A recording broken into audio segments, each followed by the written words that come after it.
This is going to piss a lot of people off, and some people are going to disagree, but I can tell you anecdotally and based on personal experience, I've looked in marketing automation, I've looked in the CRM, I've looked at spreadsheets from multiple companies after multiple shows, and I can tell you that typically only 30% of leads get any follow-up, and often, in Yeah. most cases, that's like a single lame email.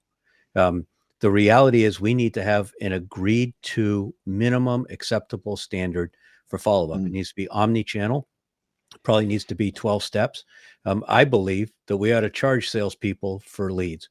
We know what we're paying for the event. We ought to build an account with credits and debits where they're essentially being charged for leads and they've got the opportunity to get a credit for that if they get a meeting or if they run the complete sequence. And that sequence means email, phone, social, direct mail, sales video, maybe 3D mail. It involves a lot of things, and it's got to be a number of steps over a course of time. It has to be with properly rehearsed and thought out scripts and good email templates, and not just this vapid crap that a lot of people said, hey, you stopped by our booth. What did you want to talk about? So I think that's the bottom line, and there needs to be consequences if we don't do that. Leads need to be reassigned after a certain amount of time. We also need to be clear, going back to the goals of the show. If we're not hitting those goals, why didn't we hit it?